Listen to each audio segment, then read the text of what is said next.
Hello friend, आप सभी का स्वागत है Vijit study point YouTube channel में। आज की इस वीडियो में यूपी एंट्रेंस एग्जाम 2026 के लिए हिंदी का प्रैक्टिस सेट करने वाले हैं। तो वीडियो को शुरू से लेकर अंत तक देखिएगा। चैनल पर नए चैनल को सब्सक्राइब कर लीजिएगा। पीडीएफ के लिए Vijit study point Telegram channel को ज्वाइन कर लीजिएगा।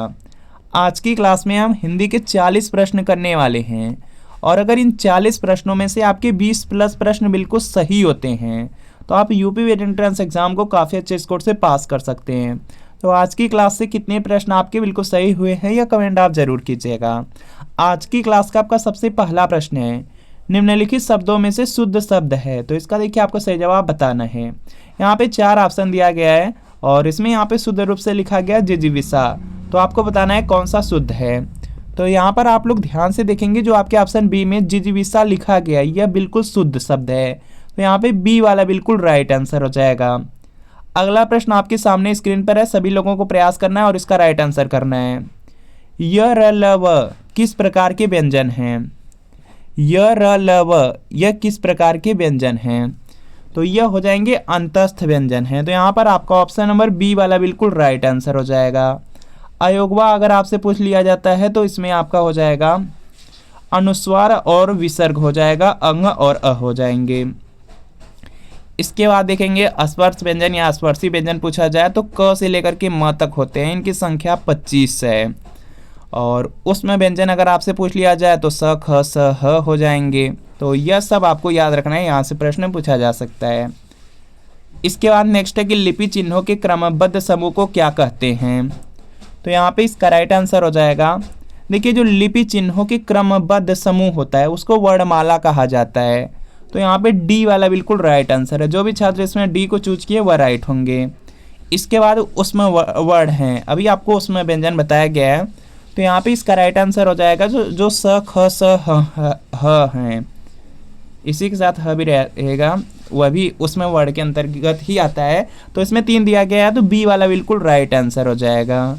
यहाँ पे क्या है, उसमें वर्ड में क्या हो जाएगा, स ख स ह स हो जाएंगे। इसके बाद देखेंगे नेक्स्ट प्रश्न आपका यहाँ पे दिया गया है, निम्नलिखित शब्दों में से स्वर संधि को पहचानिए। तो इसका देखिए आपको सही जवाब करना है।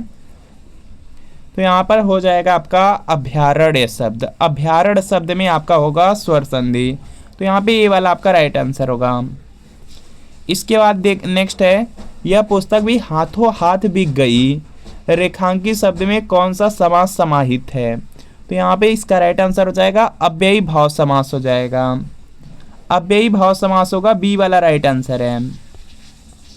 अपनी सरकार बन गई है, रेखांकित शब्द में उपयुक्त उपसर्ग है। जो सरकार शब्द दिया गया उसी में आपसे उपसर्ग पूछा जा रहा है। तो यहाँ पे इसका राइट आंसर हो जाएगा, उपसर्ग सबको पता है कि शब्दों में आगे ही लगे होते हैं। तो इसमें सरकार में पूछा जा रहा है, उसी को अंडरलाइन किया गया, रेखांकित किया गया, तो सर हो जाएगा। बी वाला बिल्कुल राइट आंसर होगा। अगला प्रश्न आपके सामने कि वाह बहुत अच्छा किया, रेखांकित शब्द का अव्यय का प्रकार बताइए। जो वाह यहाँ पे शब्द दिया गया है यह है आपका हर्षबोधक। वाह बहुत अच्छा किया, जो वाह है यह क्या है, हर्षबोधक के अंतर्गत आ जाएगा। तो यहाँ पे बी वाला बिल्कुल राइट आंसर है। अगला है कि अमी के तत्सम रूप को पहचानिए। तो इसका देखिए आपको सही जवाब करना है। तो यहाँ पे इसका राइट आंसर हो जाएगा अमी दिया गया है और इसका तत्सम रूप आपसे पूछा जा रहा है। तो यहाँ पे इसका राइट आंसर हो जाएगा अमृत हो जाएगा। अमृत दिया गया है आपके ऑप्शन नंबर बी में, तो बी वाला राइट आंसर है। बी वाला आपका राइट आंसर है। आखर शब्द का तत्सम रूप कौन सा है? तो इसका देखिए आपको सही जवाब बताना है। आखर दिया गया, आखर का यहाँ पे जो तत्सम शब्द होता है वह अक्षर होता है। अक्षर बी वाले में दिया गया, बी वाला राइट आंसर है। इसके बाद नेक्स्ट है कि नीचे दिए गए विकल्पों से तत्सम शब्द का चयन कीजिए। तो यहाँ पे इसका राइट आंसर हो जाएगा, इसमें देखेंगे तत्सम शब्द आपसे पूछा जा रहा है। तो यहाँ पर हो जाएगा आपका गेहूं का, आपका यहाँ पे गेहूं क्या है, तद्भव शब्द है और इसका यहाँ पे तत्सम क्या होता है, गोधूम होता है। तो तत्सम क्या होगा, गोधूम हो जाएगा, जो कि बी में दिया गया, बी वाला राइट आंसर है। निम्नलिखित शब्दों से विदेशी शब्द को पहचानिए। तो इसका देखिए आपको सही जवाब बताना है। तो यहाँ पे हो जाएगा विदेशी शब्द आपसे पूछा गया है। विदेशी शब्द इनमें से होगा आपका यहाँ पे कलेक्टर। जो कलेक्टर है यह विदेशी शब्द हो जाएगा। तो यहाँ पे डी वाला बिल्कुल राइट आंसर होगा। इसके बाद देखेंगे अगला प्रश्न है कि इनमें से कौन सा भाववाचक संज्ञा है। तो इसका देखिए आपको सही जवाब बताना है। यहाँ पे भाववाचक संज्ञा आपसे पूछा गया है, तो यहाँ पे जो खटास होता है, दया होता है, बचपन होता है, यह सब भाववाचक संज्ञा के अंतर्गत आ जाते हैं। तो डी वाला आपका राइट आंसर होगा। इसके बाद देखेंगे नेक्स्ट प्रश्न है, क्या आप घर भी जाएंगे? वाक्य में जो रेखांकित पद है आपको क्या कर दिया गया? रेखांकित कर दिया गया है और इसी के बारे में पूछ लिया गया। तो यहाँ पे हो जाएगा सर्वनाम हो जाएगा, तो सी वाला राइट आंसर होगा। अगला है कि निम्नलिखित में से विशेषण को पहचानिए। तो इसका देखिए आपको सही जवाब बताना है। विशेषण जो विशेषता बताता है उसी को विशेषण कहा जाता है। तो यहाँ पे क्रोधी हो जाएगा, जो कि आपके ऑप्शन नंबर ए में है, ए वाला राइट आंसर है। लड़का जल्दी से लपक कर पकड़ लिया, तो यहाँ पे इसका आपको सही जवाब करना है। और यहाँ पे क्या हो जाएगा, यहाँ पे दिया गया लड़का जल्दी से लपक कर पकड़ लिया, जो जल्दी से यह क्या है? क्रिया की विशेषता बता रहा है। तो यहाँ पे होगा क्रिया विशेषण, जो कि बी में दिया गया, बी वाला राइट आंसर होगा। 17 नंबर का प्रश्न कि उसने कटोरा भर दूध पिया, वाक्य में अव्यय शब्द कौन सा है? तो यहाँ पर देखेंगे आप लोग, तो यहाँ पे जो भर शब्द दिया गया है यही आपका क्या हो जाएगा? अव्यय हो जाएगा। तो सी वाला बिल्कुल राइट आंसर है। कौन सा पद विकृत नहीं होता? तो यहाँ पे इसका राइट आंसर हो जाएगा, यहाँ से जो अव्यय शब्द होते हैं वह विकृत नहीं होते, उनमें विकार नहीं होता है, उन्हें ही यहाँ पे अविकारी शब्द कहा जाता है। तो यहाँ पे बी वाला आपका राइट आंसर है। इसके बाद नेक्स्ट कि कमल सरोवर में खिला है, तो यहाँ पे कमल को यहाँ पे क्या किया गया? रेखांकित कर दिया गया। रेखांकित शब्द का पर्यायवाची नहीं है पूछा गया है, तो यहाँ पे इसका राइट आंसर होगा। देखिए जो कमल है, कमल का जो यहाँ पे पर्यायवाची होता है सोमरस होता है, रसाल होता है, अंबु होता है, तीन तो होता है, शतदल नहीं होगा। तो ए वाला आपका राइट आंसर हो जाएगा। अगला आपका यहाँ पर है कि आप में बड़ा आकर्षण है, तो यहाँ पे इसका आपको बताना है कि रेखांकित शब्द का सटीक विलोम होगा, जो आकर्षण शब्द है उसी का विलोम आपसे पूछ लिया गया। तो यहाँ पे इसका राइट आंसर हो जाएगा आकर्षण का, यहाँ पे जो विलोम शब्द होता है विकर्षण हो जाएगा। विकर्षण देख लेंगे कहाँ पे दिया गया है, बी वाले में दिया गया, बी वाला राइट आंसर होगा। युग्म शब्द की कौन सी जोड़ी सही है? तो इसका देखिए आपको सही जवाब बताना है। तो यहाँ पे हो जाएगा धन धना दिया गया है, यही वाला आपका ए वाला आपका राइट आंसर है। अगला यहाँ पे दिया गया 22वां प्रश्न है कि भला चाहने वाला, इसके लिए एक शब्द क्या होगा? तो यहाँ पे इसका राइट आंसर हो जाएगा हितैषी हो जाएगा। जो आपका भला चाहता हो उसके लिए एक शब्द क्या होगा? वो आपका क्या है? हितैषी है, जो आपका भला चाहता है। तो यहाँ पे क्या है? सी वाला राइट आंसर है। अगला कि घर के भीतर कुआं है, रेखांकित शब्द क्या है? तो इसका देखिए आपको सही जवाब करना है। भीतर दिया गया, भीतर हो जाएगा आपका संबंध बोधक शब्द हो जाएगा। संबंध बोधक होगा तो सी वाला राइट आंसर होगा। इसके बाद देखेंगे नेक्स्ट प्रश्न आपका दिया गया है, भारत ने विश्व कप नहीं जीता और ने शब्द को रेखांकित किया गया है। तो यहाँ पे पूछा गया रेखांकित शब्द में परसर्ग है, कौन सा परसर्ग है यह बताना है। तो यहाँ पे हो जाएगा आपका कर्ता हो जाएगा, जो कि बी में दिया गया है, बी वाला बिल्कुल राइट आंसर हो जाएगा। कर्ता में क्या होता है? ने का प्रयोग होता है, कर्म में को का प्रयोग होता है, करण में से के द्वारा के अर्थ के लिए लिया जाता है। उसके बाद आपका होता है यहाँ पे उसके बाद संप्रदान होता है, संप्रदान में के लिए होता है। उसके बाद अपादान में से का प्रयोग होता है अलग होने के लिए। इसके बाद नेक्स्ट कि मैं चलती थी में जो मैं का बहुवचन क्या होगा? तो यहाँ पे इसका राइट आंसर हो जाएगा, यहाँ पे हो जाएगा हम हो जाएगा। मैं का यहाँ पे जो बहुवचन है वह क्या होगा? हम हो जाएगा, जो कि ए में दिया गया है, ए वाला राइट आंसर है। श्याम को पुस्तक पढ़नी है, यह किस वाच्य में है? तो इसका देखिए आपको सही जवाब बताना है।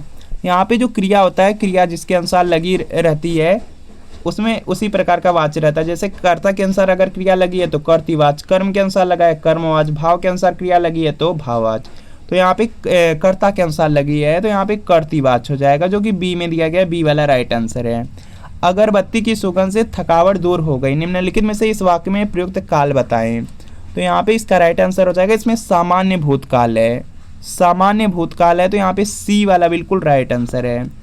अगला है कि निम्नलिखित विकल्पों से एक वचन शब्द कौन सा है? तो इसका देखिए आपको सही जवाब बताना है। एक वचन दिया गया है, जो नदी शब्द है यह एक वचन के अंतर्गत आता है, तो यहाँ पे बी वाला बिल्कुल राइट आंसर हो जाएगा।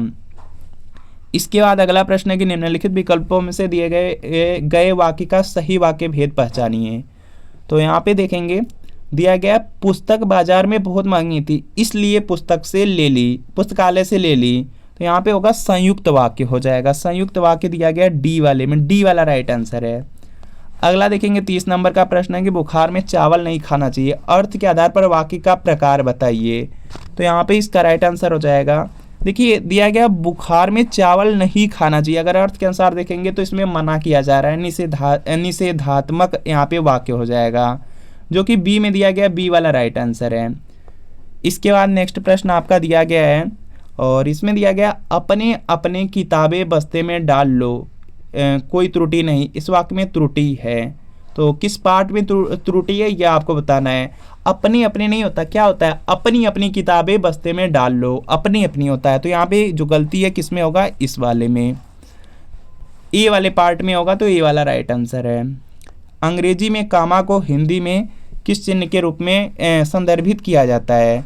तो इसका देखिए आपको सही जवाब करना है, जो अंग्रेजी में कामा लगता है, जो अंग्रेजी में कामा लगता है वही हिंदी में क्या होता है, अल्प विराम होता है। अल्प विराम आप लोग देखते होंगे इस तरह से लगता है, कामा भी इसी तरीके से होता है। तो यहाँ पे ए वाला राइट आंसर है। इसके बाद नेक्स्ट है कि किस चिन्ह का प्रयोग शून्य जैसा होता है। तो यहाँ पे इसका राइट आंसर हो जाएगा लाघव चिन्ह हो जाएगा। किस चिन्ह का प्रयोग शून्य जैसा होता है, तो यह लाघव चिन्ह रहता है, तो बी वाला राइट आंसर होगा। इसके बाद नेक्स्ट है कि विपिन को समझाना बेकार है, वह तो औंधी खोपड़ी है। तो इसका देखिए आपको सही जवाब करना है, यहाँ पे इसका राइट आंसर हो जाएगा निपट मूर्ख हो जाएगा। औंधी खोपड़ी का मतलब होता है निपट मूर्ख, जो कि बी में दिया गया, बी वाला राइट आंसर है। इसके बाद नेक्स्ट है कि जहाँ न पहुँचे रवि वहाँ पहुँचे कवि, लोकोक्ति का सही अर्थ होगा। तो इसका देखिए आपको सही जवाब बताना है, यहाँ पे हो जाएगा कि जो कवि बहुत कल्पनाशील होते हैं, जहाँ न पहुँचे रवि वहाँ पहुँचे कवि, इसका मतलब है कि कवि बहुत कल्पनाशील होते हैं। तो डी वाला राइट आंसर है। अगला है कि जो स्त्री सुरभि न देख सके, वाक्यांश के लिए उचित शब्द होगा। तो यहाँ पे इसका राइट आंसर हो जाएगा, उसको बोला जाता है असूर्यम पश्या हो जाता है। जो स्त्री सुरभि न देख सके उसके लिए यहाँ पे उचित शब्द होता है असूर्यम पश्या, जो कि सी में दिया गया, सी वाला राइट आंसर है।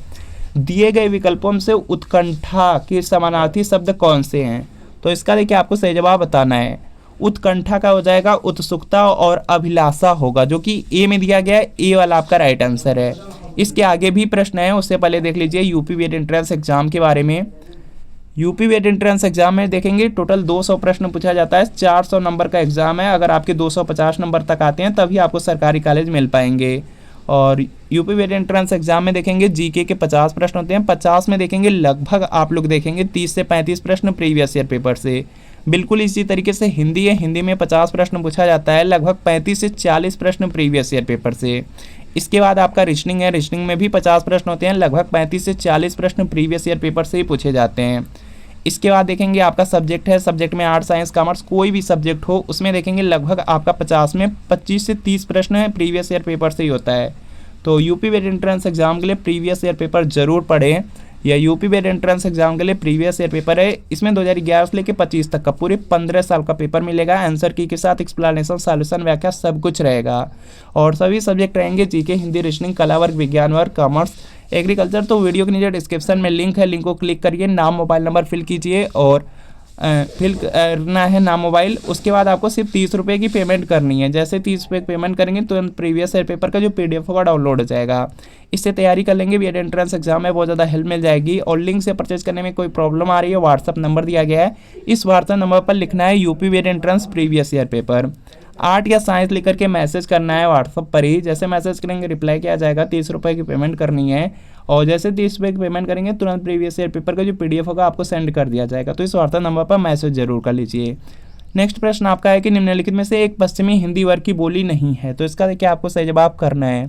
यहाँ पे इसका राइट आंसर हो जाएगा, देखेंगे जो पश्चिमी हिंदी है उसमें आपका आ जाता है कनौजी, ब्रज, खड़ी बोली, ये 3 तो आ जाएंगे, लेकिन यहाँ पे छत्तीसगढ़ी नहीं आएगा। तो यहाँ पे बी वाला राइट आंसर है। सिंधी भाषा का संबंध किससे है। तो यहाँ पे इसका राइट आंसर हो जाएगा ब्राचड़ से है, बहुत ज़्यादा इंपॉर्टेंट है, कई बार एग्जाम में पूछा गया। तो यहाँ पे बी वाला राइट आंसर है ब्राचड़।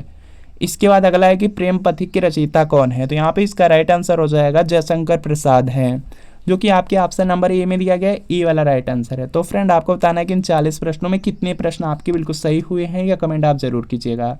वीडियो अच्छा लगा वीडियो को लाइक कीजिए, चैनल पर नए चैनल को सब्सक्राइब कर लीजिए। मिलते हैं फ्रेंड आपसे नेक्स्ट वीडियो में।